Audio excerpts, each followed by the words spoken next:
एक ओंकार सतनाम करता पुरख निरभउ निर्वैर अकाल मूरत अजूनी सैभं गुर प्रसाद। एक ओंकार सतनाम करता पुरख निरभउ निर्वैर अकाल मूरत अजूनी सैभं गुर प्रसाद। एक ओंकार सतनाम करता पुरख निरभउ निर्वैर अकाल मूरत अजूनी सैभं गुर प्रसाद। वाहिगुरू वाहिगुरू वाहिगुरू वाहिगुरू वाहिगुरू वाहिगुरू वाहिगुरू वाहिगुरू वाहिगुरू। वाहिगुरू जी का खालसा वाहिगुरू जी की फतेह। सन्मानयोग जुड़ बैठे अज की क्लास में शामिल गुरु प्यारे वीरों भैनों सारिਆਂ ਨੂੰ जी आया। सतगुरु जी ने रहमत कृपा बख्शिश अपनी दृष्टि करके बख्शिश की दृष्टि करके कुछ समा बख्शिश किया है। गुरु की गल करिए, गुरु की गल सुनिए, गुरु की गल विचारिए और गुरु की गल अनुसार जीवन ते चलन की प्रेरणा गुरु पासों लईए। गुरु पातशाह की रहमत कृपा बख्शिश सदका असी गुरबाणी व्याकरण उस तो बाद किरत अते कीर्ति फिर असी सवाल जवाब जिस तरह आप जी जानते हो हर मंगलवार तो लैके वीरवार तक सिद्ध गोष्ठ की विचार असी करते हाँ। ये बाणी सतगुरु गुरु नानक देव महाराज की उचारण की हुई है और इस बाणी के आखिरी पड़ाव के उत्ते विचार ते असी पहुंचे हुए हाँ। कुल 73 पौड़ियां सिद्ध गोष्ठ दियां हन जिन्हां विचों असी 70 पौड़ियां की विचार जिहड़ी है वो कर चुके हाँ। सिद्धां दे सवाल लगभग खत्म हैं। पौड़ी नंबर 68 तो बाद सिद्धां दे सवाल नहीं हैं। सिद्धां ने जो सवाल पौड़ी सारी सिद्ध गोष्ठ विच कीते खास करके पौड़ी नंबर 68 विच जिथे मन की गल कीती उहदे जवाब गुरु पातशाह जी बहुत व्याख्या सहित दे रहे हैं। जां इउं कह लीए कि सारी सिद्ध गोष्ठ के कीते हुए सवालों का निचोड़ जड़ा है वो गुरु पातशाह जी ने इन्हां आखिरी पौड़ियां दे विच दर्ज किया है। रिजल्ट की है, नतीजा की है, वो पौड़ी नंबर 72 दे विच गुरु जी पातशाह जी ने दर्ज किया।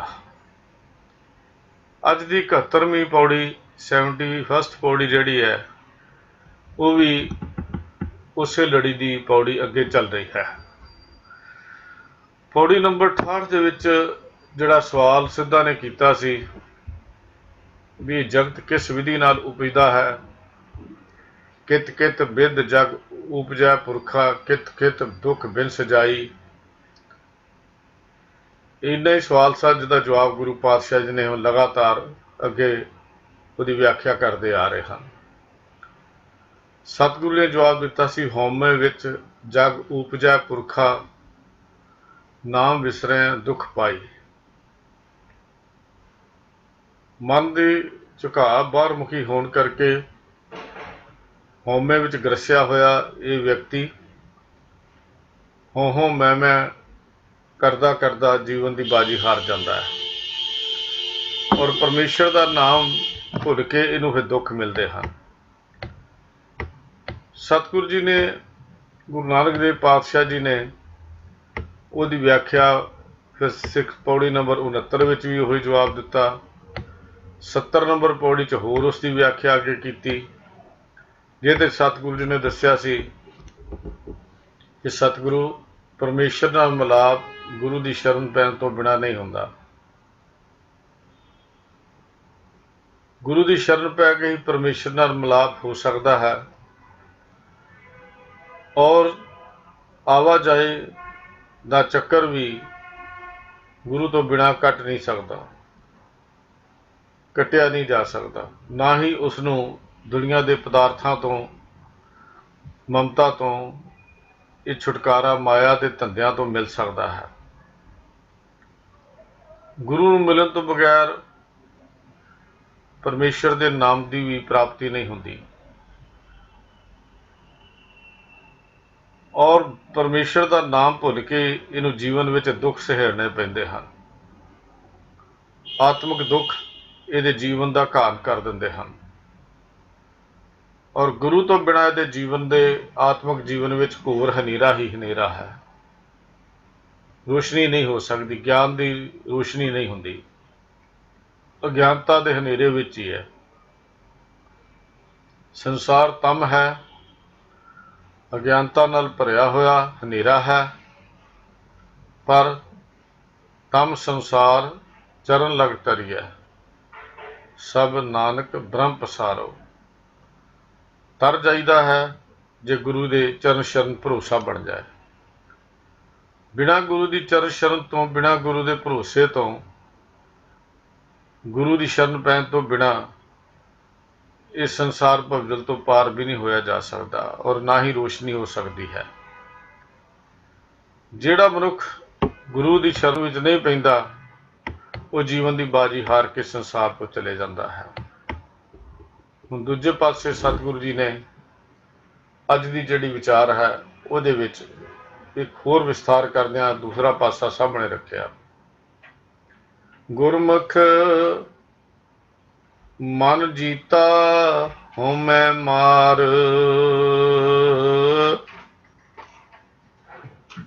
ਗੁਰਮੁਖ ਸਾਚ ਰਖਿਆ ਉਰ ਧਾਰ, ਗੁਰਮੁਖ ਮਨ ਜੀਤਾ ਹਉਮੈ ਮਾਰ, ਗੁਰਮੁਖ ਸਾਚ ਰਖਿਆ ਉਰ ਧਾਰ, ਗੁਰਮੁਖ ਜਗ ਜੀਤਾ ਜਮ ਕਲ ਮਾਰ ਬਿਧਾਰ, ਗੁਰਮੁਖ ਦਰਗਾਹ ਨਾ ਆਵੈ ਹਾਰ, ਗੁਰਮੁਖ ਮੇਲ ਮਿਲਾਏ ਸੋ ਜਾਣੈ, ਨਾਨਕ ਗੁਰਮੁਖ ਸ਼ਬਦ ਪਛਾਣੈ, ਗੁਰਮੁਖ ਮੇਲ ਮਿਲਾਏ ਸੋ ਜਾਣੈ, ਨਾਨਕ ਗੁਰਮੁਖ ਸ਼ਬਦ ਪਛਾਣੈ।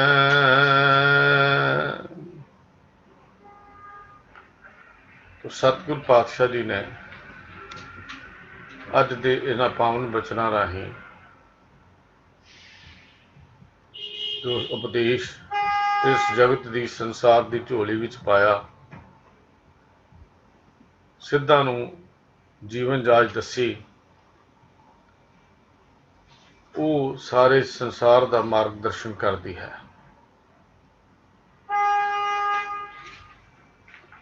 ਗੁਰਮੁਖ ਜਿਹੜਾ ਗੁਰੂ ਅਨੁਸਾਰੀ ਹੈ, ਜਿਸ ਨੇ ਗੁਰੂ ਦੀ ਦੱਸੀ ਹੋਈ ਕਾਰ ਨੂੰ ਕਰਨਾ ਸਿੱਖ ਲਿਆ ਹੈ, ਜਿਸ ਨੇ ਜੀਵਨ ਦਾ ਮਾਰਗਦਰਸ਼ਨ ਗੁਰੂ ਪਾਸੋਂ ਲਿਆ ਹੈ, ਜਿਸ ਨੇ ਆਪਣੀ ਮਨ ਦੀ ਮੱਤ ਤਿਆਗ ਦਿੱਤੀ ਹੈ, ਜਿਹੜਾ ਮਨੁੱਖ ਗੁਰੂ ਦੇ ਹੁਕਮ ਵਿੱਚ ਚੱਲਦਾ ਹੈ, ਉਹ ਗੁਰਮੁਖ ਹੈ। ਔਰ ਸਤਿਗੁਰੂ ਜੀ ਕਹਿੰਦੇ, ਮਨ ਨੂੰ ਜਿੱਤਣਾ ਕੌਣ ਜਿੱਤਦਾ? ਜਿਹਨੇ ਗੁਰੂ ਦੀ ਸ਼ਰਨ ਪੈ ਕੇ, ਗੁਰੂ ਅਨੁਸਾਰੀ ਹੋ ਕੇ, ਗੁਰੂ ਦੇ ਹੁਕਮ ਵਿੱਚ ਤੁਰ ਕੇ ਹਉਮੈ ਨੂੰ ਮਾਰ ਲਿਆ, ਉਸਨੇ ਆਪਣੇ ਮਨ ਨੂੰ ਜਿੱਤ ਲਿਆ ਹੈ। ਜਿੱਤ ਤੇ ਹਾਰ ਦੋ ਲਫ਼ਜ਼ ਹਨ। ਇਹ ਜਗਤ ਜਿਹੜਾ ਹੈ, ਇਸ ਸੰਸਾਰ ਦਾ ਇੱਕ ਪਰਮੇਸ਼ਰ ਦਾ ਅਖਾੜਾ ਬਣਾਇਆ ਹੋਇਆ ਹੈ, ਔਰ ਇਸ ਅਖਾੜੇ ਰੂਪੀ ਘਰ ਵਿੱਚ ਰਹਿਣ ਵਾਲਾ ਹਰ ਜੀ, ਹਰ ਮਨੁੱਖ ਇੱਕ ਖਿਡਾਰੀ ਹੈ। ਹਾਰ ਜਿੱਤ ਤਾਂ ਖੇਡ ਵਿੱਚ ਹੁੰਦੀ ਹੈ। ਇਸ ਦਾ ਮਤਲਬ ਗੁਰੂ ਸਾਹਿਬ ਜੀਵਨ ਨੂੰ ਇਸ ਖੇਡ ਸਮਝਦੇ ਹਨ। ਹਰ ਖਿਡਾਰੀ ਇੱਥੇ ਖੇਡ ਖੇਡਣ ਆਇਆ ਹੈ। ਆਪੋ ਆਪਣੀ ਖੇਡ ਹਰ ਖਿਡਾਰੀ ਖੇਡਦਾ ਹੈ, ਤੇ ਖੇਡ ਵਿੱਚ ਦੋ ਚੀਜ਼ਾਂ ਹੁੰਦੀਆਂ ਨੇ, ਇੱਕ ਜਿੱਤ ਹੁੰਦੀ ਹੈ, ਇੱਕ ਹਾਰ ਹੁੰਦਾ ਹੈ। ਜਾਂ ਜਿੱਤ ਹੋਏਗੀ ਜਾਂ ਹਾਰ ਹੋਏਗੀ। ਸੰਸਾਰ ਵਿੱਚ ਹਰ ਖੇਡਣ ਵਾਲਾ ਖੇਡ ਜਿੱਤਣਾ ਚਾਹੁੰਦਾ ਹੈ, ਹਾਰ ਦੀ ਸ਼ਕਲ ਵੀ ਦੇਖਣਾ ਨਹੀਂ ਚਾਹੁੰਦਾ।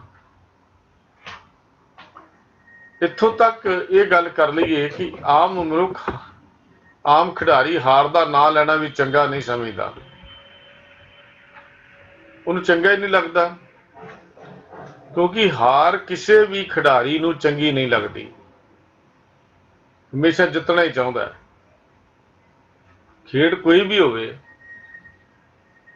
ਖਿਡਾਰੀ ਦੀ ਇੱਛਾ ਜਿੱਤਣ ਦੀ ਹੁੰਦੀ ਹੈ। ਜਿਹੜੇ ਖੇਡ ਦੇ ਵਿੱਚ ਹਾਰ ਜਾਂਦੇ ਹਨ, ਉਹਨਾਂ ਨੂੰ ਸ਼ਰਮਸਾਰ ਵੀ ਹੋਣਾ ਪੈਂਦਾ ਹੈ। ਔਰ ਹਾਰਨ ਵਾਲੇ ਹਮੇਸ਼ਾ ਹੀ ਆਪਣਾ ਮੂੰਹ ਨੀਵਾਂ ਕਰਕੇ ਖੇਡ ਦੇ ਮੈਦਾਨ ਵਿੱਚੋਂ ਬਾਹਰ ਨਿਕਲਦੇ ਹਨ। ਆਪਾਂ ਦੇਖਦੇ ਹਾਂ, ਟੀਮਾਂ ਮੈਚ ਖੇਡਦੀਆਂ ਨੇ, ਜਿੱਤਣ ਵਾਲੇ ਖਿਡਾਰੀ ਬਾਹਾਂ ਉੱਚੀਆਂ ਕਰਕੇ ਉਲਾਰ ਕੇ ਗਰਾਊਂਡ ਵਿੱਚੋਂ, ਖੇਡ ਦੇ ਮੈਦਾਨ ਵਿੱਚੋਂ ਬਾਹਰ ਆਉਂਦੇ ਹਨ, ਤੇ ਹਾਰਨ ਵਾਲੇ ਇਸ ਤਰ੍ਹਾਂ ਮੂੰਹ ਨੀਵਾਂ ਕਰਕੇ ਖੇਡ ਦਾ ਮੈਦਾਨ ਛੱਡਦੇ ਹਨ। ਤੇ ਸੰਸਾਰ ਦੀ ਇਸ ਧਾਰਮਿਕ ਦੁਨੀਆ ਵਿੱਚ ਵੀ ਗੁਰੂ ਸਾਹਿਬ ਇਹੀ ਆਖਦੇ ਨੇ ਕਿ ਜਦ ਇਸ ਜਗਤ ਰੂਪੀ ਅਖਾੜੇ ਵਿੱਚ ਜੀਵ ਆ ਕੇ ਇਕੱਠੇ ਹੋ ਗਏ ਖੇਡ ਖੇਡਣ ਲਈ, ਇਹ ਜੀਵਨ ਦੀ ਖੇਡ ਹੈ। ਤੇ ਇਸ ਅਖਾੜੇ ਨੂੰ ਪਰਮੇਸ਼ਰ ਆਪ ਦੇਖਦਾ ਵੀ ਹੈ। ਇਸ ਅਖਾੜੇ ਵਿੱਚ ਖੇਡਣ ਵਾਲੇ ਦੀ ਜਿੱਤ ਹਾਰ ਦਾ ਨਿਰਣਾ ਪਰਮੇਸ਼ਰ ਨੇ ਕਰਨਾ ਹੈ। ਉਸ ਪਿਆਰੇ ਪ੍ਰੀਤਮ ਨੇ, ਪ੍ਰਭੂ ਨੇ ਕਰਨਾ ਹੈ। ਇਸ ਜਿੱਤ ਹਾਰ ਦਾ ਫੈਸਲਾ ਸਾਡੇ ਆਪਣੇ ਹੱਥ ਵਿੱਚ ਨਹੀਂ। ਖੇਡ ਖੇਡਣੀ ਹੈ, ਜਿੱਤਣ ਲਈ ਖੇਡਣੀ ਹੈ, ਲੇਕਿਨ ਜਿੱਤ ਹਾਰ ਪਰਮੇਸ਼ਰ ਦੇ ਕਿਹੋ ਜਿਹੀ ਖੇਡ ਖੇਡੀ, ਇਹ ਪਰਮੇਸ਼ਰ ਜਾਣਦਾ ਹੈ, ਉਹ ਦੇਖਦਾ ਹੈ। ਹਜ਼ੂਰ ਕਹਿਣ ਲੱਗੇ, ਵਾਜੇ ਵੱਜ ਰਹੇ ਹਨ, ਢੋਲ ਵੱਜਦੇ ਹਨ, ਨਗਾਰੇ ਗੂੰਜਦੇ ਹਨ, ਤੇ ਜੀਵ ਫਿਰ ਮਾਇਆ ਦੀ ਖੇਡ ਖੇਡੀ ਜਾ ਰਿਹਾ ਹੈ। ਕਾਹਦੇ ਵਾਜੇ ਵੱਜ ਰਹੇ ਨੇ, ਕਾਹਦੀਆਂ ਤੂਤੀਆਂ ਵੱਜ ਰਹੀਆਂ ਨੇ, ਕਿਹੜੇ ਨਗਾਰੇ ਵੱਜ ਰਹੇ ਨੇ? ਇਸ ਸੰਸਾਰ ਵਿੱਚ ਮਾਇਆ ਦੀ ਖੇਡ ਖੇਡੀ ਜਾ ਰਹੀ ਹੈ। ਮਾਇਆ ਦੇ ਨਗਾਰੇ ਵੱਜਦੇ ਹਨ, ਤੇ ਜੀਵ ਰੂਪੀ ਪਹਿਲਵਾਨ ਇਸ ਅਖਾੜੇ ਦੇ ਦੁਆਲੇ ਆ ਕੇ ਇਕੱਠਾ ਹੋ ਗਿਆ, ਗੇੜੀਆਂ ਲਾਉਂਦਾ ਹੈ। ਗੁਰੂ ਪਾਤਸ਼ਾਹ ਨੇ ਬੜੇ ਕਮਾਲ ਦੀ ਦਲੀਲ ਦਿੱਤੀ ਹੈ। ਕਹਿੰਦੇ ਜੀਵ ਰੂਪੀ ਪਹਿਲਵਾਨ ਅਖਾੜੇ ਵਿੱਚ ਆ ਕੇ ਇਸ ਤਰ੍ਹਾਂ ਗੇੜੀਆਂ ਲਾਈ ਜਾਂਦਾ ਹੈ। ਆਪਾਂ ਦੇਖਦੇ ਹਾਂ ਨਾ, ਟੀਮਾਂ ਜਦੋਂ ਆਉਂਦੀਆਂ ਨੇ ਆ ਕੇ ਚੱਕਰ ਮਾਰਦੀਆਂ ਨੇ, ਜਿਹਨੂੰ ਵਾਰਮ ਆਪਾਂ ਕਹਿੰਦੇ ਆ, ਗਰਮ ਹੋਣਾ दौड़ना, इधर उधर जाना, इहो हाल इस संसार की खेड का भी है। देखो, दुनियावी खेड खेडन वाले नूं तां ये पता है भी थोड़े समय बाद मेरी जित हुई है जां हार हुई मैनूं पता लग जाएगा। इस दुनिया की खेड खेडन वाले नूं कोई खेम भी होवे, किन्ना कुछ समा, 1 घंटा 2 घंटे 4 घंटे 5 दिन 4 दिन किन्ना कुछ समा चलती है, फिर पता लग जाता है भी मेरी इस खेड में जित हुई है कि हार हुई है। पर जे संसार की खेड विच जीव नूं खेडण वाले नूं जे ज्ञान नहीं है भी मेरी जित हुई है जां हार हुई है, पर उन्होंने तो यह भी नहीं अजे तक पता मेरी जित की हुंदी है तो हार की हुंदी है। हाले तक ये गल भी समझ नहीं आई। जब तक ये गल समझ नहीं आती तब तक जित हार का कोई मकसद भी नहीं रहिंदा भी जित की है हार की है। बाजे वज रहे हैं, नगारे वज रहे हैं, तूतियां वज रही हैं माया दियां मनमोहणियां, ते इन्हां दी खेड खेडण वाला अंत हार दा ही है, जित दा नहीं है। पर जिहड़ा मनुख गुरमुख बन के गुरु अनुसारी हो के गुरु की शरण विच पै के गुरु के दसे राह ते तुर पवे, जिहड़ा इत्थों प्रभु के नाम का वपार करके जावे, नफा खट के जावे, लाभ खट के जावे, वो मनुख जितदा है। पर दूजे पासे मन के पिछे लगन वाला, मन के पिछे तुरन वाला, माया दियां मिठियां मिठियां खेडां खेडण वाला जितना तो एक पासे रहा अपनी रास पूंजी गवा के भी चला जाता है। स्वासां की मिली हुई रास पूंजी भी उसकी खत्म हो जाती है, गवा जाती है। वो रास पूंजी जिहड़ी स्वासां के रूप में मिली सी उन्हें अजाई गवा दी, अपने जीवन की बाजी हार के इत्थों तुर जाता है। गुरु अर्जन देव पातशाह जी ने श्री राग विच कुछ बचन आखे हैं। हों गुसाई दा पहलवानड़ा, मैं गुरमिल उच दुमालड़ा, सब हुई छिंज इकट्ठियां, दइयो बैठा वेखे आप जियो। मैं तो छोटा जा भलवान आ, खेड खेडन वाला, निमाणा होके बात वजन टमक भेरियां, मल लथे लेंदे फेरियां, नेहते 5 जवान मैं गुरथापी दिती कंड जियो। गुरु की थापी, गुरु अनुसारी हो गया, सब इकट्ठे होए आया, कर जासन वाट बटाया, गुरमुख लाहा लै गए, मनमुख चले मूल गवाए जियो।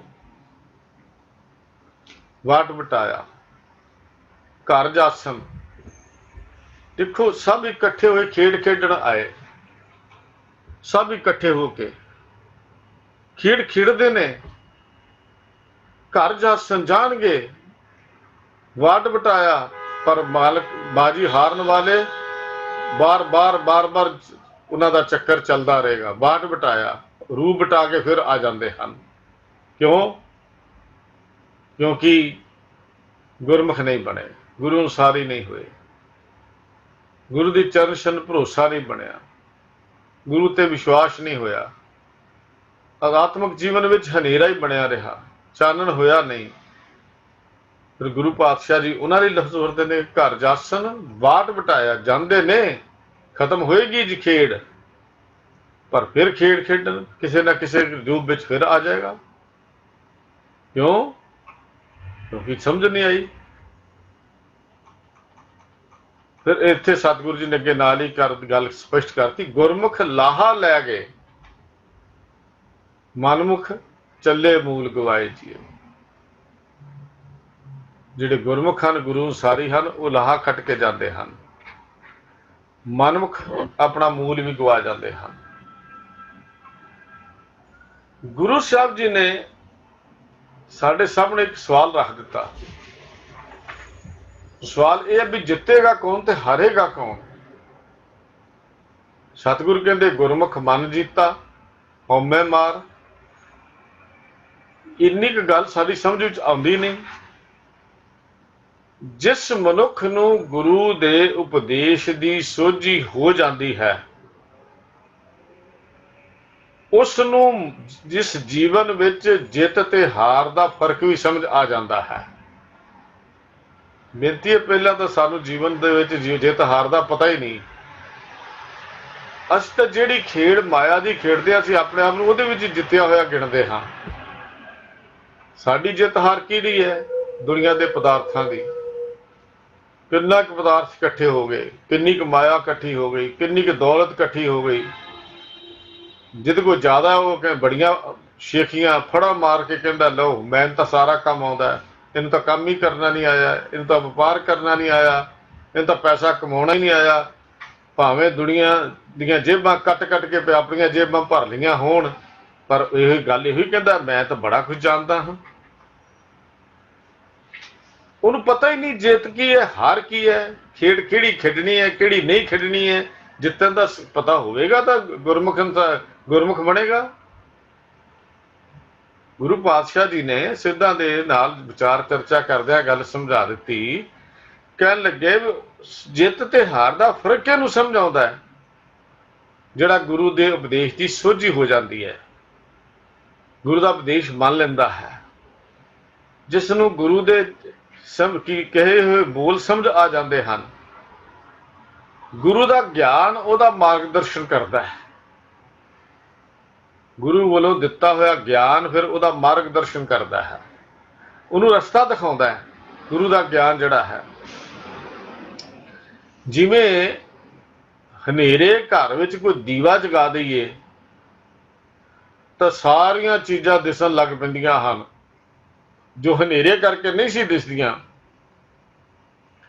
ਕੋਈ ਰੋਸ਼ਨੀ ਕਰ ਦਈਏ, ਕੋਈ ਲਾਈਟ ਜਗਾ ਦਈਏ ਤਾਂ ਫਿਰ ਹਨੇਰੇ ਵਿੱਚ ਪਈ ਜਿਹੜੀਆਂ ਚੀਜ਼ਾਂ ਨਹੀਂ ਸੀ ਦਿਸਦੀਆਂ ਉਹ ਵੀ ਸਾਹਮਣੇ ਨਜ਼ਰ ਆਉਣ ਲੱਗ ਪੈਂਦੀਆਂ ਹਨ।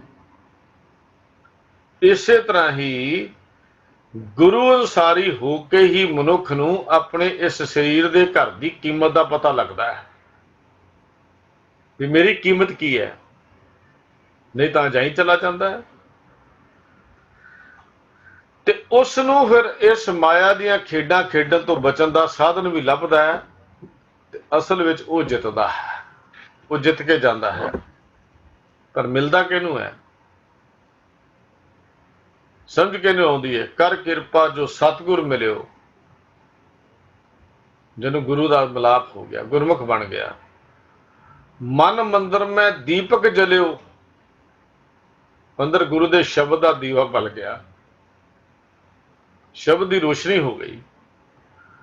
ਸਤਿਗੁਰ ਸ਼ਬਦ ਉਜ਼ਾਰੋ ਦੀਪਾ, ਬਿਨਸਿਓ ਅੰਧਕਾਰ ਤਹਿ ਮੰਦਰ ਰਚਨ ਕੋਠੜੀ ਖੁੱਲੀ ਅਨੂਪਾ। ਗੱਲ ਪਤਾ ਲੱਗ ਗਈ, ਅੰਦਰ ਕੋਠੜੀ ਹੈ ਰਤਨਾਂ ਦੀ, ਦਰਵਾਜ਼ਾ ਖੁੱਲ ਗਿਆ ਗੁਰਮੁਖ ਦਾ, ਗੁਰੂ ਅਨੁਸਾਰੀ ਹੋਣ ਵਾਲੇ ਦਾ। ਜਿੱਤਦਾ ਕੌਣ ਹੈ? ਜਿਹੜਾ ਗੁਰੂ ਅਨੁਸਾਰੀ ਹੈ, ਜਿਹੜਾ ਗੁਰੂ ਦੀ ਚਰਨ ਸ਼ਰਨ ਵਿੱਚ ਹੈ, ਗੁਰੂ ਦੇ ਭਰੋਸੇ ਤੇ ਹੈ।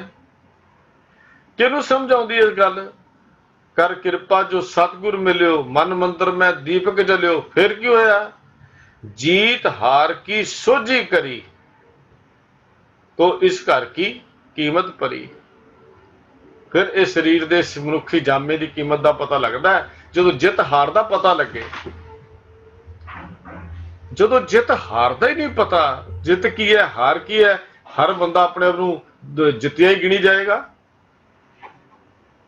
जित का पैमाना दुनिया के पदार्थ नहीं हैं, जित का पैमाना दुनिया के सुख नहीं हैं, जित का पैमाना दुनिया की अमीरी नहीं है, जित का पैमाना घर बाल बच्चे परिवार नहीं है, जित का पैमाना संसार दे विच शोहरत नहीं है, जित का पैमाना वो गुरु के शब्द तो समझ आउंदा है। इज्जत किन्नी मिली, मान किन्ना गुरु दरबार च मिलिया, गुरु ने किन्ना साडी हौमे नूं मार दिता, किन्नी अंदरों हौमे मर गई। ਗੁਰੂ ਤਾਂ ਮਨ ਜਿੱਤਣ ਦੀਆਂ ਗੱਲਾਂ ਕਰਦੇ ਨੇ। ਗੁਰੂ ਮਨ ਜਿੱਤਣ ਦੀ ਗੱਲ ਸਮਝਾਉਂਦੇ ਹਨ। ਸਤਿਗੁਰੂ ਜੀ ਨੇ ਜਪ ਦੀ ਬਾਣੀ ਵਿੱਚ, ਜਿਹਨੂੰ ਸਤਿਕਾਰ ਨਾਲ ਅਸੀਂ ਜਪ ਜੀ ਸਾਹਿਬ ਕਹਿੰਦੇ ਆ, ਉੱਥੇ ਵੀ ਮਨ ਜਿੱਤਣ ਦੀ ਗੱਲ ਕੀਤੀ ਸੀ। ਉੱਥੇ ਜੋਗੀਆਂ ਨੂੰ ਗੱਲ ਸਮਝਾਈ ਸੀ।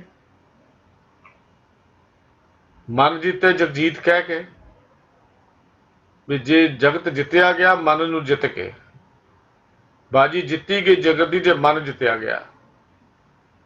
ਤੁਹਾਡੇ ਦੱਸੇ ਹੋਏ ਕਰਮਾਂ ਨਾਲ, ਕਰਮ ਕਾਂਡਾਂ ਦੇ ਨਾਲ, ਤੁਹਾਡੀਆਂ ਅਪਣਾਈਆਂ ਹੋਈਆਂ ਮਰਿਆਦਾ ਦੇ ਨਾਲ ਗੱਲ ਨਹੀਂ ਬਣਨੀ। ਗੱਲ ਬਣਨੀ ਹੈ ਜਦੋਂ ਮਨ ਜਿੱਤਿਆ ਗਿਆ। ਤੇ ਮਨ ਜਿੱਤਿਆ ਜਾਂਦਾ ਗੁਰੂ ਦੇ ਸ਼ਬਦ ਨਾਲ, ਗੁਰੂ ਦੇ ਉਪਦੇਸ਼ ਨਾਲ, ਗੁਰੂ ਦੇ ਵੱਲੋਂ ਮਿਲੇ ਹੋਏ ਗਿਆਨ ਦੀ ਰੋਸ਼ਨੀ ਨਾਲ ਚੱਲ ਕੇ, ਆਪਣੀਆਂ ਚਤਰਾਈਆਂ ਨਾਲ, ਸਿਆਣਪਾਂ ਨਾਲ ਗੱਲ ਨਹੀਂ ਬਣਦੀ। ਗੱਲ ਬਣਨੀ ਹੈ ਪ੍ਰੀਤ ਨਾਲ। ਉਸ ਭਗਵੰਤ ਨਾਲ ਕਿੰਨੀ ਪ੍ਰੀਤ ਬਣੀ ਹੈ। ਬੰਦਾ ਜਿੰਨਾ ਮਰਜ਼ੀ ਸਿਆਣਾ ਹੋਵੇ, ਜਿੰਨਾ ਮਰਜ਼ੀ ਸੋਹਣਾ ਹੋਵੇ, ਗਿਆਨ ਦੀਆਂ ਗੱਲਾਂ ਵੀ ਜਾਣਦਾ ਹੋਵੇ, ਧਨਵਾਨ ਵੀ ਹੋਵੇ, ਵਿਚਾਰਵਾਨ ਵੀ ਹੋਵੇ, ਦੌਲਤਮੰਦ ਵੀ ਹੋਵੇ, ਕੀ ਉਹ ਗੁਰੂ ਦੇ ਘਰ ਚ ਬਾਜੀ ਜਿੱਤ ਜਾਂਦਾ? ਅਤ ਸੁੰਦਰ ਕੁਲੀਨ ਚਤਰ ਮੁਖ ਗਿਆਨੀ ਧਨਵੰਤ, ਮਿਰਤਕ ਕਈਆਂ ਨਾਨਕਾ ਜੇ ਪ੍ਰੀਤ ਨਹੀਂ ਭਗਵੰਤ। ਗੁਰੂ ਨਾਨਕ ਦੀਆਂ ਨਜ਼ਰਾਂ ਵਿੱਚ ਤਾਂ ਮਰਿਆ ਹੋਇਆ ਹੈ। ਜਿੱਦ ਪ੍ਰੀਤ ਨਹੀਂ ਬਣੀ, ਗੁਰਮੁਖ ਨਹੀਂ ਬਣਿਆ, ਗੁਰੂ ਸਾਰੀ ਨਹੀਂ ਹੋਇਆ। ਹਾਂ, ਦੁਨੀਆ ਦੀਆਂ ਨਜ਼ਰਾਂ ਵਿੱਚ ਹੈ, ਸੋਹਣਾ ਹੋਏਗਾ, ਪਰ ਸਤਿਗੁਰੂ ਦੀ ਨਜ਼ਰ ਵਿੱਚ ਤਾਂ ਨੱਕ ਕੱਟਿਆ ਹੋਇਆ ਨਿਲੱਜ ਹੈ। ਹਰ ਕੇ ਨਾਮ ਬਿਨਾ ਸੁੰਦਰ ਹੈ ਨਕਟੀ, ਜਿਉ ਵੇਸਵਾ ਕੇ ਕਰਪੂਤ ਜਮਤ ਹੈ ਤਿਸ ਨਾਮ ਪਰਿਓ ਹੈ ਧਰਕਟੀ। ਜਿਉ ਨਿਗਰਾਬੋ ਬਾਤਾਂ ਜਾਣੇ ਉਹ ਹਰ ਦਰਗਾਹ ਹੈ ਭ੍ਰਸ਼ਟੀ, ਜਿਨਕੇ ਹਿਰਦੇ ਨਾਹੇ ਹਰ ਸੁਆਮੀ ਤੇ ਬਿਗੜ ਰੂਪ ਬੇਰਕਟੀ। ਗੁਰੂ ਪਾਤਸ਼ਾਹ ਤੇ ਡਿਗਰੀ ਦਿੰਦੇ ਨੇ ਉਹਨੂੰ।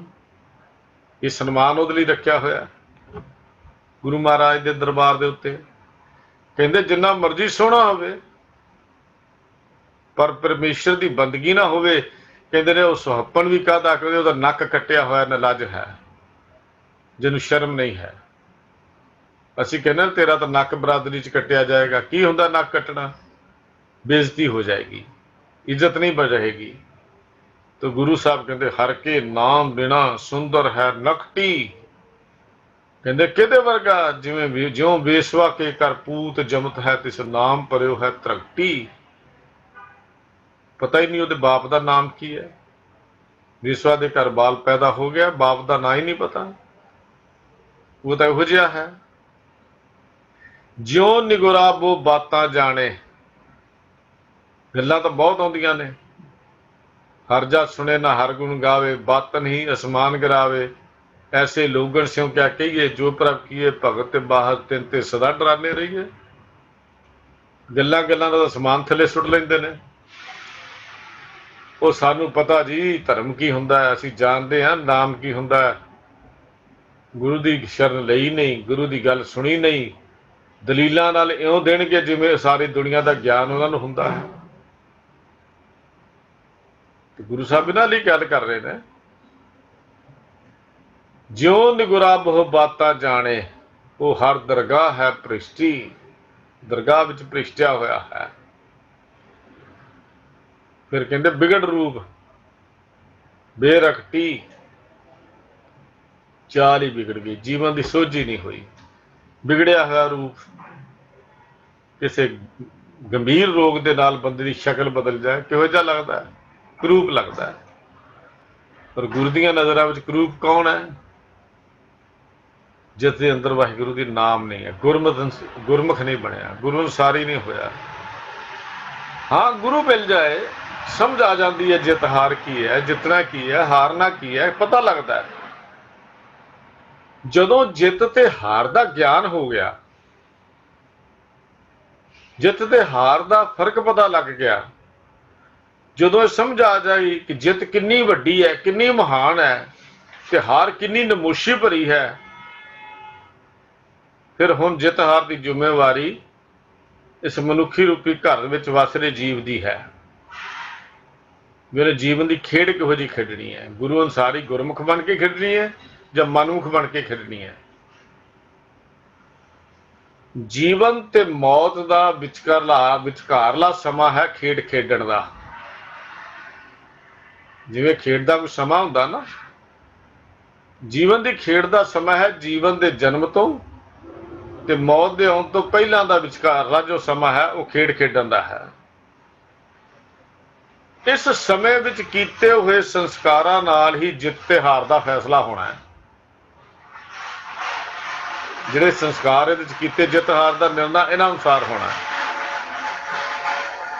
ਇਹ ਗੱਲ ਵੱਖਰੀ ਹੈ ਕਿ ਜੀਵਨ ਦੀ ਖੇਡ ਤਾਂ ਹਰ ਕੋਈ ਖੇਡਣਾ ਚਾਹੁੰਦਾ ਹੈ, ਪਰ ਇਹ ਉਹਨੂੰ ਸਮਝ ਹੀ ਨਹੀਂ ਕਿ ਮੈਂ ਖੇਡ ਖੇਡਣੀ ਕਿਹੋ ਜਿਹੀ ਹੈ।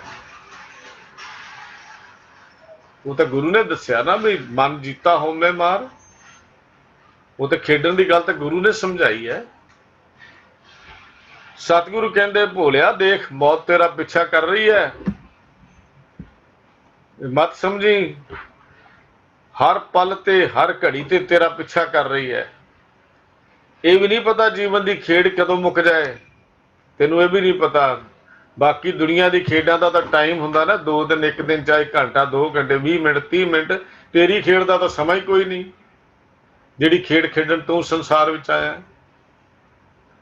ਇਹ ਖੇਡ ਕਦੋਂ ਮੁੱਕ ਜਾਏ ਇਹਦਾ ਤਾਂ ਗਿਆਨ ਹੀ ਨਹੀਂ।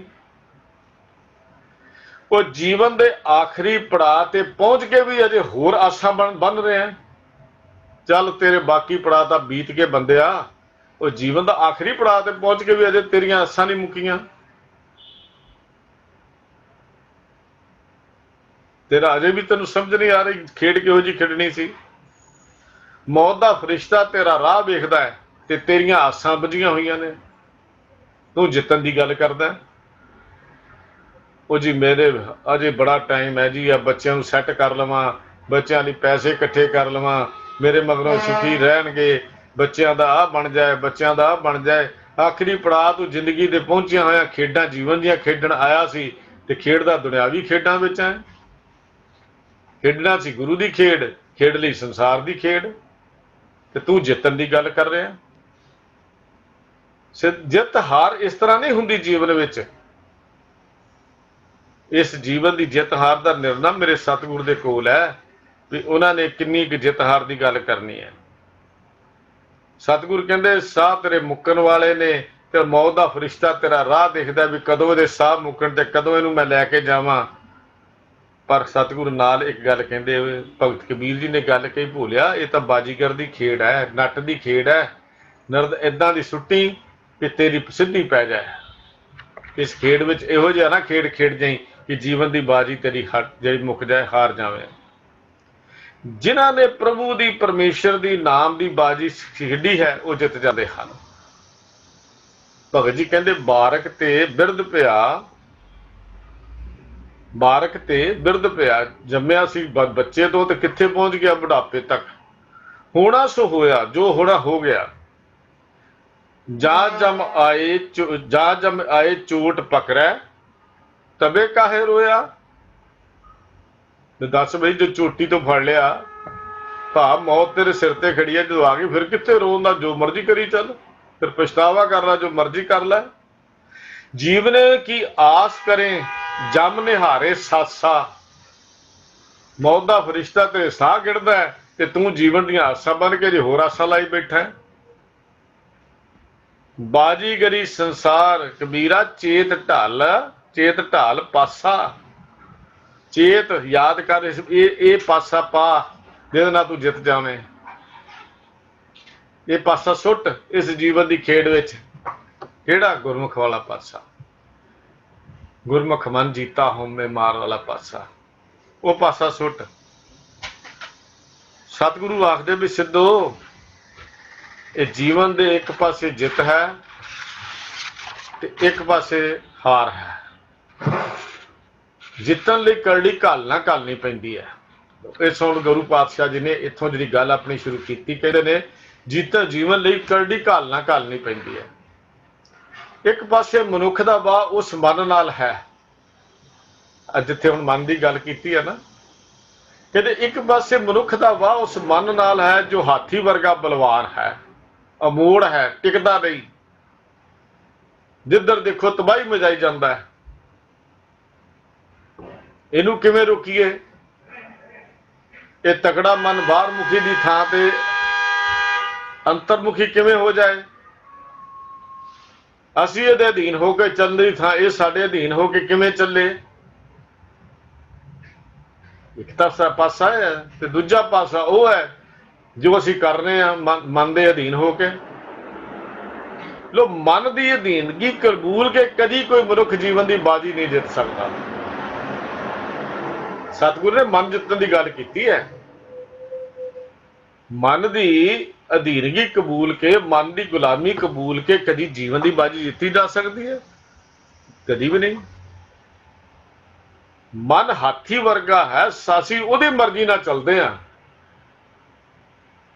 ਅਸੀਂ ਉਹਦੀ ਮਰਜ਼ੀ ਨਾਲ ਚੱਲਦੇ ਹਾਂ। ਜਿਹੜੀ ਕਰਤੇ ਪੁਰਖ ਮਾਲਕ ਨੇ ਵਿਵੇਕ ਬੁੱਧ ਦਿੱਤੀ ਸੀ, ਉਹਨੂੰ ਅਸੀਂ ਲੌਕ ਕਰਕੇ ਰੱਖ ਦਿੱਤਾ, ਵਰਤਣੀ ਨਹੀਂ, ਚੰਗੇ ਮਾੜੇ ਦੀ ਪਰਖ ਕਰਨੀ ਨਹੀਂ। ਜੋ ਮਨ ਕਹਿੰਦਾ ਅਸੀਂ ਕਰੀ ਜਾਂਦੇ ਹਾਂ। ਸਾਡੇ ਜੀਵਨ ਤੇ ਰਾਜ ਕਰ ਰਿਹਾ ਮਨ। ਮਨ ਰਾਜਾ ਬਣ ਕੇ ਬੈਠਾ ਹੈ ਤੇ ਕਾਮ, ਕ੍ਰੋਧ, ਲੋਭ, ਮੋਹ, ਹੰਕਾਰ ਮਨ ਦੀਆਂ ਫੌਜਾਂ ਹਨ। ਹੁਣ ਮਨ ਜਿੱਤਣ ਦੀ ਗੱਲ ਆਈ ਨਾ, ਮਨ ਕਿਉਂ ਐਵੇਂ ਸੌਖਾ ਜਿੱਤਿਆ ਜਾਣਾ? ਮਨ ਬਣ ਗਿਆ ਰਾਜਾ। ਕਾਮ, ਕ੍ਰੋਧ, ਲੋਭ, ਮੋਹ, ਹੰਕਾਰ ਹੈਗੀ ਇਹਦੀ ਫੌਜ। ਤੇ ਮਹਾਰਾਜ ਕਹਿੰਦੇ ਜਿਹੜਾ ਕ੍ਰੋਧ ਹੈ ਇਹਦਾ ਸੀਪਾ ਸਲਾਰ ਬਣ ਕੇ ਬੈਠਾ ਹੋਇਆ, ਕਮਾਂਡਰ ਹੈ ਫੌਜਾਂ ਦਾ। ਜਿੰਨੀ ਦੇਰ ਮਨ ਰਾਜਾ ਹੈ ਤੇ ਫਿਰ ਚੱਲੇਗੀ ਕਿਹਦੀ? ਜਿਹੜਾ ਰਾਜਾ ਹੁੰਦਾ। ਮਨ ਸੁਲਤਾਨ, ਰਾਜਾ ਸੁਲਤਾਨ ਹੈ, ਚੱਲੇਗੀ ਮਨ ਦੀ। ਲੋ ਵੀ, ਦੇਸ਼ ਆਪਾਂ ਦੇਖਦੇ ਹਾਂ, ਕਿਸੇ ਵੀ ਦੇਸ਼ ਦਾ ਜਿਹੜਾ ਵੀ ਹਾਕਮ ਹੋਵੇ, ਕਾਨੂੰਨ ਤਾਂ ਉਹਦੇ ਹੀ ਚੱਲਦੇ ਨੇ ਨਾ। ਹੁਕਮ ਉਹਦਾ ਹੀ ਚੱਲਦਾ ਜਿਹੜਾ ਦੇਸ਼ ਦਾ ਰਾਜਾ ਹੋਵੇ, ਜਿਹਦੇ ਹੱਥ ਦੇਸ਼ ਦੀ ਵਾਗਡੋਰ ਹੋਵੇ। ਜੋ ਮਰਜ਼ੀ ਚਾਹੇ ਉਹ ਹੁਕਮ ਚਾੜ ਦੇਵੇ, ਜਦੋਂ ਮਰਜ਼ੀ ਚਾਹੇ ਉਹ ਘੱਟ ਗਿਣਤੀਆਂ ਨੂੰ ਦਬਾ ਲਵੇ, ਜਦੋਂ ਮਰਜ਼ੀ ਹੁਕਮ ਕਰਕੇ ਨੋਟੀਫਿਕੇਸ਼ਨ ਜਾਰੀ ਕਰ ਦੇਵੇ। ਜਦ ਰਾਜੇ ਦੀ ਮਰਜ਼ੀ ਹੋਵੇ ਕੌਮ ਦੀ ਜਵਾਨੀ ਨੂੰ ਕਿਵੇਂ ਮਧੋਲਣਾ, ਜੇਲ੍ਹਾਂ ਵਿੱਚ ਸੁੱਟਣਾ, ਉਹਦੇ ਵੀ ਰਸਤੇ ਲੱਭ ਲੈਂਦੇ ਨੇ। ਕੌਮਾਂ ਨੂੰ ਖਤਮ ਕੇ ਰਾਜੇ ਦੀ ਮਰਜ਼ੀ ਹੈ, ਰਾਜ ਉਹਦਾ ਚੱਲਦਾ ਹੈ। ਕੋਈ ਅੱਗੇ ਕਿੰਤੂ ਪਰੰਤੂ? ਜ਼ਬਾਨ ਖੋਲੀ, ਜੇਲ੍ਹ ਦੇ ਦਰਵਾਜ਼ੇ ਖੁੱਲੇ ਹਨ ਤੁਹਾਡੇ ਲਈ, ਸਾਡੇ ਲਈ, ਸਭ ਲਈ। ਦੁਨੀਆ 'ਚ ਖੇਡ ਹਰ ਥਾਂ ਤੇ ਖੇਡ ਖੇਡੀ ਜਾਂਦੀ ਹੈ। ਕੇਵਲ ਇੱਕ ਦੇਸ਼ ਦੀ ਗੱਲ ਨਹੀਂ ਜਾਂ ਦੋ ਦੇਸ਼ਾਂ ਦੀ ਗੱਲ ਨਹੀਂ, ਹਰ ਜਗ੍ਹਾ ਖੇਡ ਖੇਡੀ ਜਾ ਰਹੀ ਹੈ। ਵਿਰੋਧੀਆਂ ਨੂੰ ਮਾਰਨਾ ਕਿਵੇਂ ਹੈ, ਆਪਣੇ ਵਿਰੋਧੀ ਦੀ ਤਾਕਤ ਨੂੰ ਖਤਮ ਕਿਵੇਂ ਕਰਨਾ? ਕਿਉਂ? ਕਿ ਉਹਦਾ ਰਾਜ ਚੱਲਦਾ, ਉਹਦੇ ਕੋਲ ਸ਼ਕਤੀ ਹੈ। ਮਨ ਦਾ ਰਾਜ ਚੱਲਦਾ, ਮਨ ਕੋਲ ਸ਼ਕਤੀ ਹੈ। ਪਰ ਜਦੋਂ ਰਾਜ ਬਦਲ ਗਿਆ, ਜਦੋਂ ਗੱਦੀ ਤੋਂ ਲੱਥ ਗਿਆ, ਫਿਰ ਉਹਦੇ ਕਾਨੂੰਨ ਵੀ ਖਤਮ ਹੋ ਜਾਂਦੇ ਨੇ, ਫਿਰ ਉਹਦੀ ਮਰਜ਼ੀ ਮੁੱਕ ਜਾਂਦੀ ਹੈ, ਫਿਰ ਉਹਦਾ ਹੁਕਮ ਵੀ ਨਹੀਂ ਚੱਲਦਾ। ਇਸ ਵਾਸਤੇ ਮਨ ਰੂਪੀ ਰਾਜੇ ਨੂੰ ਜਿੱਤਣਾ ਬੜਾ ਜ਼ਰੂਰੀ ਹੈ, ਇਹਨੂੰ ਹਰਾਉਣਾ ਜ਼ਰੂਰੀ ਹੈ। ਮਨ ਰੂਪੀ ਰਾਜੇ ਨੂੰ ਹਰਾਉਣਾ ਜ਼ਰੂਰੀ ਹੈ। ਹੁਣ ਸਤਿਗੁਰੂ ਕਹਿੰਦੇ ਜਿੱਤਿਆ ਜਾਂਦਾ ਗੁਰੂ ਦੀ ਕਿਰਪਾ ਨਾਲ। ਗੁਰਮੁਖ ਮਨ ਜੀਤਾ ਹਉਮੈ ਮਾਰ। ਮਨ ਜਿੱਤਿਆ ਜਾਣਾ ਹੈ ਗੁਰੂ ਦੀ ਕਿਰਪਾ ਦੇ ਨਾਲ। ਗੁਰਮੁਖ ਬਣ ਕੇ ਮਨ ਕਾਬੂ ਆ ਗਿਆ। ਜਦੋਂ ਇਹ ਕਾਬੂ ਆ ਗਿਆ, ਫਿਰ ਇੰਦਰੀਆਂ ਉੱਤੇ ਵੀ ਕਾਬੂ ਪੈ ਗਿਆ। ਤੇ ਜਿਹੜੇ ਇਹਦੇ ਕਮਾਂਡਰ, ਜਦੋਂ ਰਾਜਾ ਹੀ ਫੜਿਆ ਗਿਆ, ਫਿਰ ਬਾਕੀਆਂ ਫੌਜਾਂ ਤਾਂ ਆਪੇ ਆਪ ਅਧੀਨ ਹੋ ਜਾਂਦੀਆਂ ਨੇ। ਜਦੋਂ ਰਾਜਾ ਹੀ ਰਾਜ ਪਲਟਾ ਹੋ ਗਿਆ, ਰਾਜਾ ਫੜਿਆ ਗਿਆ, ਮਨ ਕਾਬੂ ਆ ਗਿਆ, ਤੇ ਬਾਕੀ ਇੰਦਰੇ ਆਪਣੇ ਆਪ ਕਾਬੂ ਆ ਜਾਣਗੇ। ਫਿਰ ਮਾਈਕ ਪਿੱਛੇ, ਫੁਰਨਿਆਂ ਦੇ ਪਿੱਛੇ ਜਿਹੜੀ ਦੌੜ ਸੀ ਉਹ ਬੰਦ ਹੋ ਜਾਏਗੀ। ਫਿਰ ਵਾਸ਼ਨਾਵਾਂ ਜਿਹੜੀਆਂ ਹਨ ਉਹ ਆਪਣੇ ਅੰਦਰੋਂ ਆਪ ਛੇਤੀ ਆਪ ਖਾਣ। ਅੰਦਰੋਂ ਪੈਦਾ ਹੋਏ ਗੁਰੂ ਦੇ ਗਿਆਨ ਦੇ ਨਾਲ ਉਹ ਵਾਸ਼ਨਾਵਾਂ ਖਾਧੀਆਂ ਜਾਂਦੀਆਂ ਹਨ। ਪੈਦਾ ਹੁੰਦੀਆਂ ਪਰ ਖਾਧੀਆਂ ਜਾਂਦੀਆਂ ਨੇ। ਜਦੋਂ ਗੁਰੂ ਦਾ ਗਿਆਨ ਉਹਦੇ ਤੇ ਹਾਵੀ ਹੋ ਜਾਂਦਾ ਹੈ। ਮਨ ਰਾਜ ਕਰ ਰਿਹਾ ਸੀ, ਹਾਥੀ ਵਰਗਾ ਬਲਵਾਨ ਸੀ। ਹੁਣ ਗੁਰੂ ਸਾਹਿਬ ਜੀ ਉਹਨੂੰ ਜਿੱਤਣ ਦੀ ਗੱਲ ਸਮਝਾਉਂਦੇ ਨੇ, ਮਨ ਕਿਵੇਂ ਜਿੱਤਿਆ ਜਾਂਦਾ। ਕਹਿੰਦੇ ਇਸ ਮਨ ਦੇ ਅਮੋੜ ਹੋਣ ਕਰਕੇ ਹੀ ਮਨੁੱਖ ਜਨਮ ਲੈਂਦਾ ਤੇ ਮਰਦਾ ਸੀ। ਮਨ ਦੇ ਅਮੋੜ ਹੋਣ ਕਰਕੇ, ਹਉਮੈ ਕਰਕੇ, ਹੰਕਾਰੀ ਹੋਣ ਕਰਕੇ, ਅਭਿਮਾਨ ਦੀਆਂ ਟੀਸੀਆਂ ਤੇ ਚੜਿਆ ਹੋਣ ਕਰਕੇ। ਪਰ ਜਦੋਂ ਇਹ ਮਨ ਕਾਬੂ ਵਿੱਚ ਆ ਗਿਆ, ਫਿਰ ਦੌੜ ਭੱਜ ਬੰਦ ਹੋ ਗਈ। ਗੁਰੂ ਦੀ ਕਿਰਪਾ ਨਾਲ ਹਉਮੈ ਵੀ ਜਾਂਦੀ ਰਹੀ, ਹੰਕਾਰ ਵੀ ਚਲਾ ਗਿਆ। ਮਨ ਪ੍ਰਭੂ ਚਰਨਾਂ ਦਾ ਫਿਰ ਮਿਲਾਪੀ ਹੋ ਗਿਆ, ਮਨ ਵੀ ਅੰਦਰ ਮੁਖੀ ਹੋ ਗਿਆ। ਉਹਨੇ ਆਪਣੇ ਮੂਲ ਦਾ ਪਤਾ ਲੱਗ ਗਿਆ। ਮਨ ਤੋਂ ਜੋਤ ਸਰੂਪ ਹੈ, ਆਪਣਾ ਮੂਲ ਪਛਾਣ ਇਹਨੂੰ ਕਹਿੰਦੇ ਨੇ। ਜੋਤ ਸਰੂਪ ਸੀ, ਜੋਤ ਸਰੂਪ ਨੂੰ ਪਛਾਣ ਲੈਂਦਾ ਹੈ, ਫਿਰ ਪ੍ਰਭੂ ਦੇ ਦੀਦਾਰ ਦਾ ਪ੍ਰੇਮੀ ਹੋ ਜਾਂਦਾ ਹੈ। ਮਨ ਵੀ ਪ੍ਰੇਮੀ, ਬਾਹਰ ਦੀ ਦੌੜ ਖਤਮ ਹੋਈ, ਮਨ ਵੀ ਉਹਦੇ ਦੀਦਾਰ ਦਾ ਪ੍ਰੇਮੀ ਹੋ ਗਿਆ। ਸੂਝ ਆ ਗਈ, ਗਿਆਨ ਆ ਗਿਆ, ਸਮਝ ਆ ਗਈ। ਗੁਰੂ ਅਨਸਾਰੀ ਹੋ ਕੇ ਫਿਰ ਵਾਹਿਗੁਰੂ ਦੀ ਸਿਫਤ ਸਲਾਹ ਵਿੱਚ ਜੁੜ ਗਿਆ। ਫਿਰ ਬਾਹਰ ਨਹੀਂ ਦੇਖਦਾ, ਬਾਹਰ ਮੁਖੀ ਨਹੀਂ ਹੋਇਆ, ਗੁਰੂ ਦੀ ਸਿਫਤ ਸਲਾਹ ਦੇ ਨਾਲ ਜੁੜ ਗਿਆ। ਪਰ ਇਹ ਸਿੱਧੋ, ਜਗਤ ਵਿੱਚ ਐਸੇ ਬਿਰਲੇ ਹੀ ਬੰਦੇ ਨੇ, ਬਿਰਲਿਆਂ ਨੂੰ ਇਹ ਗੱਲ ਸਮਝ ਆਉਂਦੀ ਹੈ, ਜਿਹੜੇ ਗੁਰੂ ਅਨਸਾਰੀ ਹੋ ਕੇ ਗੁਰੂ ਦੇ ਸ਼ਬਦ ਨੂੰ ਅੰਦਰ ਵਸਾ ਕੇ ਮਨ ਦੀ ਹਉਮੈ ਨੂੰ ਮਾਰ ਲੈਂਦੇ ਆ। ਮਨ ਦੀ ਹਉਮੈ ਨੂੰ ਮਾਰਨ ਵਾਲੇ ਬਿਰਲੇ ਹੀ ਹਨ, ਜਿਨ੍ਹਾਂ ਨੇ ਗੁਰੂ ਦਾ ਸ਼ਬਦ ਅੰਦਰ ਵਸਾਇਆ ਹੈ। ਉਹਨਾਂ ਨੂੰ ਫਿਰ ਵਿਆਪਕ ਪ੍ਰਭੂ ਦੀ ਪਹਿਚਾਣ ਹੋ ਜਾਂਦੀ ਹੈ। ਉਹ ਪਛਾਣਦੇ ਹਨ ਰੱਬ ਸਾਡੇ ਨਾਲ ਹੈ। ਗੁਰੂ ਦੇ ਸੱਚੇ ਸ਼ਬਦ ਦੀ ਬਰਕਤ ਨਾਲ ਹੀ ਉਹ ਸੰਸਾਰ ਦੇ ਮੇਰ ਟੇੜ ਦੇ ਹਉਮੈ ਦੇ ਡੂੰਘੇ ਪਾਣੀ ਵਿੱਚੋਂ ਇਸ ਸਾਗਰ ਨੂੰ ਪਾਰ ਕਰ ਜਾਂਦੇ ਹਨ। ਮੇਰ ਟੇੜ ਦਾ ਸਾਗਰ ਸੀ ਨਾ। ਮਨ ਰਾਜਾ, ਮਨ ਤੇ ਮਾਨਿਆ। ਰਾਜਾ ਸੀ, ਪਰ ਅੰਦਰੋਂ ਗਿਆਨ ਪੈਦਾ ਹੋਇਆ। ਜਦੋਂ ਗਿਆਨ ਗੁਰੂ ਦਾ ਸ਼ਬਦ ਚਾਨਣ ਹੋ ਗਿਆ, ਮਨ ਨੂੰ ਸਮਝ ਆ ਗਈ, ਫਿਰ ਕਹਿੰਦੇ ਨੇ ਅੰਕਸ ਵੱਜਾ ਸ਼ਬਦ ਦਾ, ਇਹ ਅਧੀਨ ਹੋ ਗਿਆ। ਮਨ ਰਾਜਾ, ਮਨ ਤੇ ਮਾਨਿਆ, ਮਨਸਾ ਮਨੇ ਸਮਾਈ। ਵਾਸ਼ਨਾਵਾਂ ਮਨ ਵਿੱਚ ਹੀ ਮੁੱਕ ਗਈਆਂ। ਹੁਣ ਵਾਸ਼ਨਾਵਾਂ ਦੇ ਭਾਰੂ ਨਹੀਂ ਹੋਈਆਂ, ਅੰਦਰ ਹੀ ਸਮਾ ਗਈਆਂ। ਮਨ ਜੋਗੀ, ਮਨ ਬਿਰਸ ਵਿਯੋਗੀ, ਮਨ ਸਮਝੇ ਗੁਣ ਗਾਈ। ਇਹ ਹੁਣ ਜੋਗੀ ਬਣ ਗਿਆ ਹੈ, ਮਨ ਬੈਰਾਗੀ ਹੋ ਗਿਆ। ਹੁਣ ਮਨ ਬੈਰਾਗ ਹੋ ਗਿਆ, ਦਰਸ਼ਨ ਦੇਖਣ ਦਾ ਚਾਉ ਪੈਦਾ ਹੋ ਗਿਆ। ਮਨ ਬੈਰਾਗ ਪਿਆ, ਦਰਸ਼ਨ ਦੇਖਣੇ ਦਾ ਚਾਉ। ਜਦੋਂ ਗੁਰੂ ਦੀ ਗੱਲ, ਗੁਰੂ ਦੇ ਸ਼ਬਦ ਗੁਰਮਤਿ ਅਨੁਸਾਰ ਗੁਰਮੁਖ ਬਣਿਆ, ਗੁਰੂ ਅਨਸਾਰੀ ਹੋਇਆ। ਇਹ ਅਵਸਥਾ ਮਨ ਦੀ ਇੱਥੇ ਹੈ। ਮਨ ਜਦੋਂ ਗੁਰੂ ਦੇ ਸ਼ਬਦ ਦਾ ਅੰਕਸ ਵੱਜੇਗਾ, ਫਿਰ ਇਹ ਮਨ ਗੁਰੂ ਅਨਸਾਰੀ ਹੋ ਜਾਏਗਾ। ਤੇ ਗੁਰੂ ਅਨਸਾਰੀ ਜਦੋਂ ਹੋ ਜਾਂਦਾ ਹੈ, ਫਿਰ ਸਤਿਗੁਰੂ ਜੀ ਕਹਿੰਦੇ ਨੇ ਇਹ ਅੰਦਰ ਵਿਰਾਗ ਆਉਂਦਾ ਹੈ, ਵਿਰਾਗ ਨਾਲ ਭਰ ਜਾਂਦਾ ਹੈ। ਫਿਰ ਮਿਲਾਪ ਦੀ ਗੱਲ ਕਰਦਾ ਹੈ, ਮਨ ਸਮਝੇ ਗੁਣ ਗਾਈ। ਫਿਰ ਉਹਦੇ ਗੁਣਾਂ ਵਿੱਚ ਲੀਨ ਹੋ ਜਾਂਦਾ, ਗੁਣ ਗਾਉਂਦਾ। ਗੁਰ ਤੇ ਮਨ ਮਾਰਿਆ, ਸ਼ਬਦ ਵਿਚਾਰਿਆ। ਲੋ ਹੁਣ ਮੈਨੂੰ ਮਰਨਾ ਕਿੱਦਾਂ ਸੀ? ਸ਼ਬਦ ਵਿਚਾਰ ਨਾਲ। ਸ਼ਬਦ ਗੁਰੂ ਸਾਹਿਬ ਜੀ ਦਾ ਸਿੱਧ ਗੋਸ਼ਟ ਦਾ ਕੇਂਦਰ ਹੈ। ਗੁਰੂ ਨਾਨਕ ਸਾਹਿਬ ਨੇ ਸਾਰੀ ਸਿੱਧ ਗੋਸ਼ਟ ਦਾ ਕੇਂਦਰ ਸ਼ਬਦ ਨੂੰ ਰੱਖਿਆ। ਇੱਥੇ ਵੀ ਭੈਰੋਂ ਰਾਗ ਦਾ ਬਚਨ ਹੈ ਗੁਰੂ ਨਾਨਕ ਦੇਵ ਪਾਤਸ਼ਾਹ ਜੀ ਦਾ, ਜਿਹੜੀ ਗੱਲ ਕਹਿੰਦੇ ਗੁਰ ਤੇ ਮਨ ਮਾਰਿਆ, ਸ਼ਬਦ ਵਿਚਾਰਿਆ ਤੇ ਬਿਰਲੇ ਸੰਸਾਰਾ। ਨਾਨਕ ਸਾਹਿਬ ਭਰਪੂਰ ਲੀਨਾ, ਸਾਚ ਸ਼ਬਦ ਨਿਸਤਾਰਾ। ਪਰ ਮਨ ਰਾਜਾ, ਮਨ ਤੇ ਮਾਰਿਆ। ਮਨ ਰਾਜਾ ਹੈ, ਮਨ ਤੇ ਮਾਰਿਆ। ਅੰਦਰੋਂ ਗੁਰੂ ਦੇ ਗਿਆਨ ਦੇ ਨਾਲ ਮਨ ਮਰਿਆ, ਕਾਬੂ ਹੋ ਗਿਆ। ਮਰਿਆ ਦਾ ਮਤਲਬ ਕਾਬੂ ਚ ਆ ਗਿਆ। ਮਨ ਦੀਆਂ ਵਾਸ਼ਨਾਵਾਂ ਮੁੱਕਦੀਆਂ ਹਨ, ਹਉਮੈ ਖਤਮ ਹੁੰਦੀ ਹੈ, ਪਰ ਗੁਰਮੁਖ ਬਣ ਕੇ, ਗੁਰੂ ਅਨਸਾਰੀ ਹੋ ਕੇ। ਸਿੱਧੋ ਇੱਕ ਪਾਸੇ ਮਨ ਕਾਬੂ ਕਰਨਾ ਹੈ, ਮਨ ਦੀ ਅਧੀਨਗੀ ਕਰਨੀ ਹੈ। ਭਾਵ ਮਨ ਨੂੰ ਆਪਣੇ ਕਾਬੂ 'ਚ ਕਰਨਾ ਹੈ। ਪਰ ਇਹ ਮਨ ਅਧੀਨ ਹੋਣਾ ਆਪਣੀ ਹਉਮੈ ਨੂੰ ਮਾਰ ਕੇ।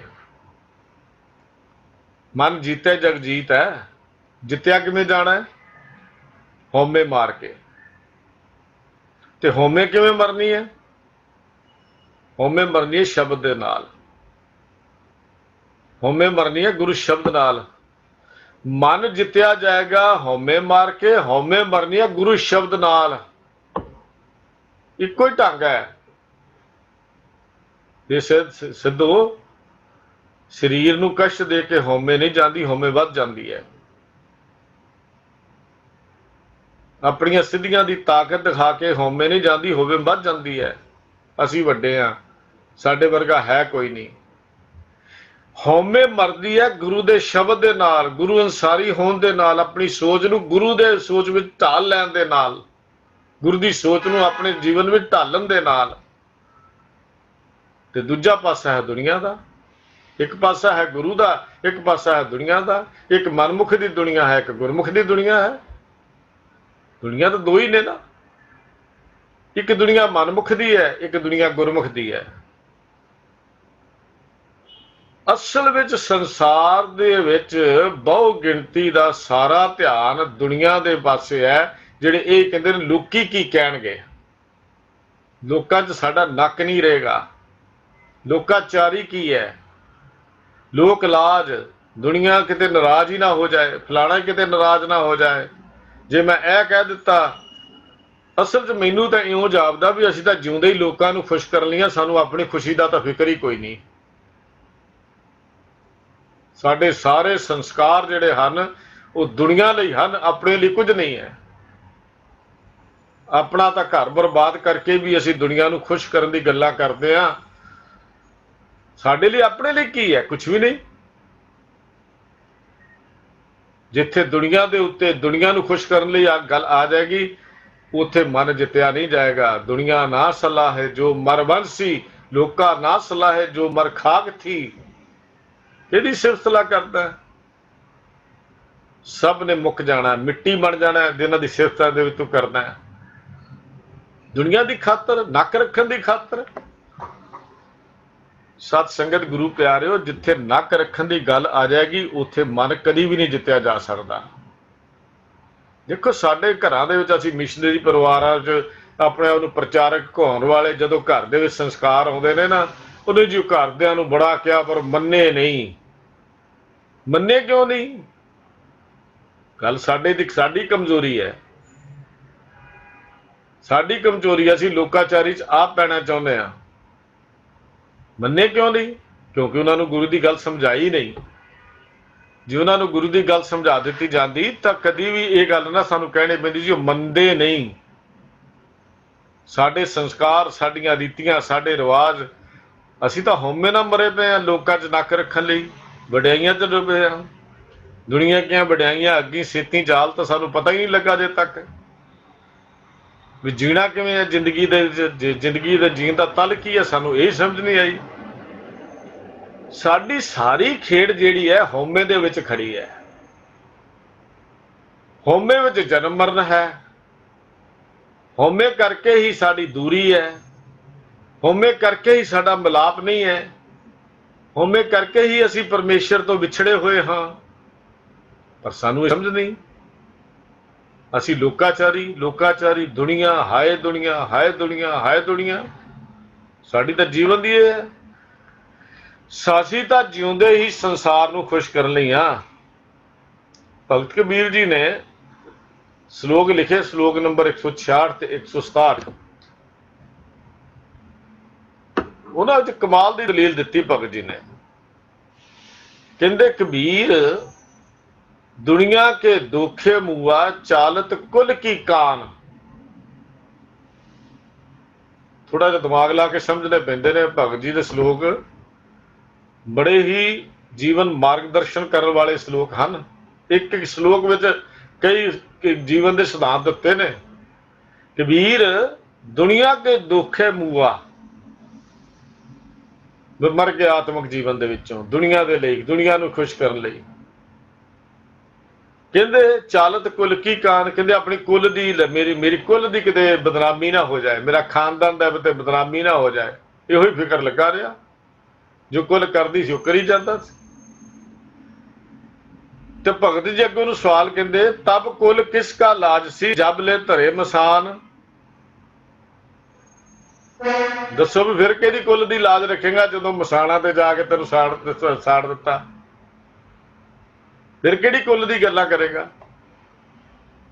ਕਦੀ ਖਿਆਲ ਤਾਂ ਕਰ। ਕਬੀਰ ਡੂਬੋ ਗੇਰੇ ਬਾਪੁਰੇ, ਬਹੁ ਲੋਗਣ ਕੀ ਕਾਨ।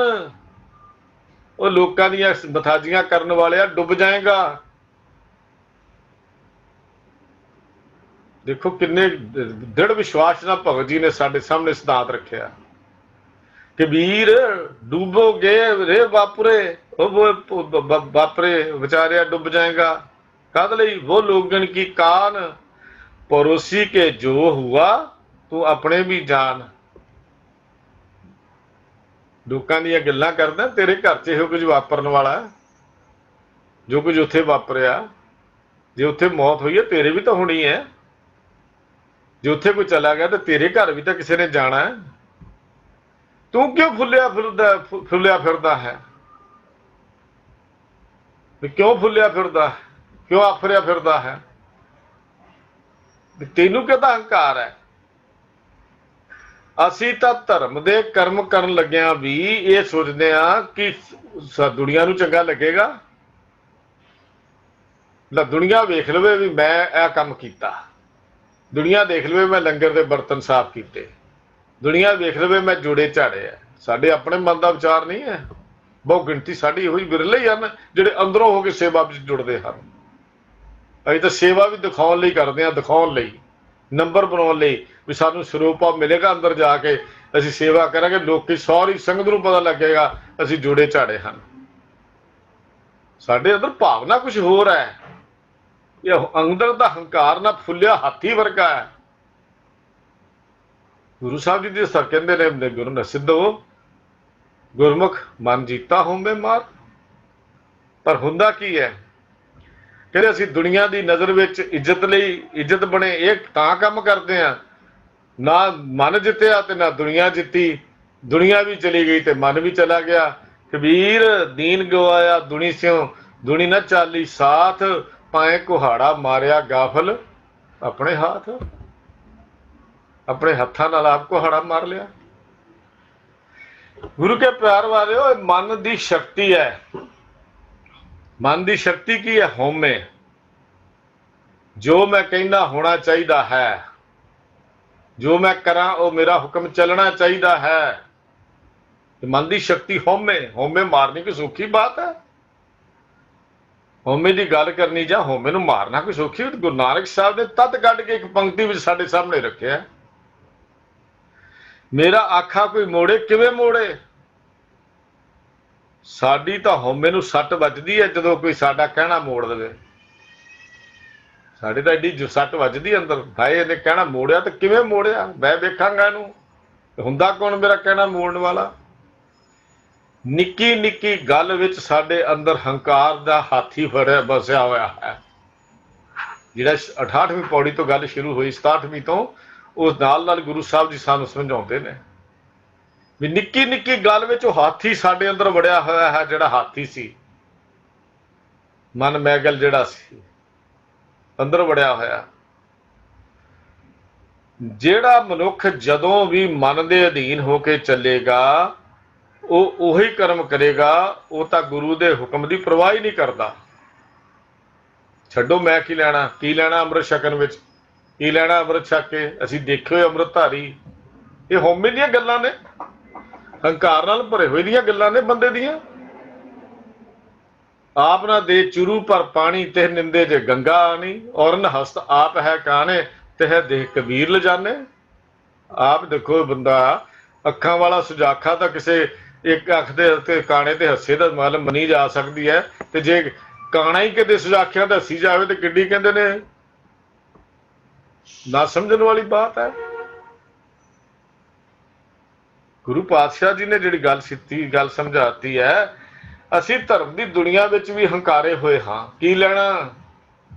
ਉਹ ਮਨ ਸਾਫ਼ ਹੈ, ਉਹ ਭੋਲਿਆ। ਗੁਰੂ ਸਾਹਿਬ ਦਾ ਮਨ ਸਾਫ਼ ਨਹੀਂ ਸੀ? ਕਲਗੀਧਰ ਪਾਤਸ਼ਾਹ ਆਪ ਅੰਮ੍ਰਿਤ ਦਾਤ ਕਿਉਂ ਮੰਗੇ? ਕੱਲ ਕੋਈ ਸਿੱਖ ਇਹ ਨਾ ਕਵੇ ਮੈਨੂੰ ਮੇਰਾ ਮਨ ਸਾਫ਼ ਹੈ, ਮੈਨੂੰ ਅੰਮ੍ਰਿਤ ਦੀ ਦਾਤ ਨਹੀਂ ਚਾਹੀਦੀ। ਸਤਿਗੁਰ ਤਾਂ ਆਪ ਗੁਰੂ ਸੀ। ਗੁਰੂ ਹੁੰਦਿਆਂ ਹੋਇਆਂ ਗੁਰੂ ਨੂੰ ਕੀ ਲੋੜ ਸੀ ਅੰਮ੍ਰਿਤ ਦੀ? ਇਸੇ ਵਾਸਤੇ ਲੋੜ ਸੀ ਕਿ ਕੱਲ ਕੋਈ ਇਹ ਨਾ ਕਵੇ ਵੀ ਮੈਨੂੰ ਅੰਮ੍ਰਿਤ ਦੀ ਲੋੜ ਨਹੀਂ ਹੈ। ਜਿਸ ਗੁਰੂ ਨੂੰ ਲੋੜ ਹੈ ਤੇ ਸਿੱਖਾਂ ਤੈਨੂੰ ਵੀ ਲੋੜ ਹੈ। ਭੁਲੇਖਾ ਨਾ ਖਾ, ਆਪਣੇ ਹੰਕਾਰ ਦੀਆਂ ਟੀਸੀਆਂ ਤੇ ਨਾ ਚੜ। ਭੋਲਿਆ, ਜਦੋਂ ਮਨ ਮਰ ਗਿਆ, ਹਉਮੈ ਮਰ ਗਈ, ਉਦੋਂ ਮਨ ਜਿੱਤਿਆ ਜਾਣਾ। ਜਦੋਂ ਹਉਮੈ ਮਰ ਗਈ, ਅਜੇ ਤਾਂ ਮਰੀ ਹੋਈ ਬਿੱਲੀ ਨਹੀਂ ਨਿਕਲੀ। ਜਿਹੜੀ ਮਰੀ ਹੋਈ ਬਿੱਲੀ ਸਾਡੇ ਅੰਦਰ ਹੈ, ਹਮੇਸ਼ਾ ਬਦਬੂ ਖਿਲਾਰਦੀ ਹੈ। ਇਤਿਹਾਸ ਦੀਆਂ ਸਾਖੀਆਂ ਵੀ ਆਉਂਦੀਆਂ ਨੇ। ਕਿਸੇ ਖੂਹ ਵਿੱਚ ਬਿੱਲੀ ਮਰ ਗਈ, ਲੋਕੀ ਲੈ ਕੇ ਖੂਹ ਦਾ ਪਾਣੀ ਕੱਢ ਦਿਓ, ਬਦਲ ਦਿਓ ਕਰਦੇ ਰਹੇ, ਫਿਰ ਬਦਬੂ ਆ ਗਈ।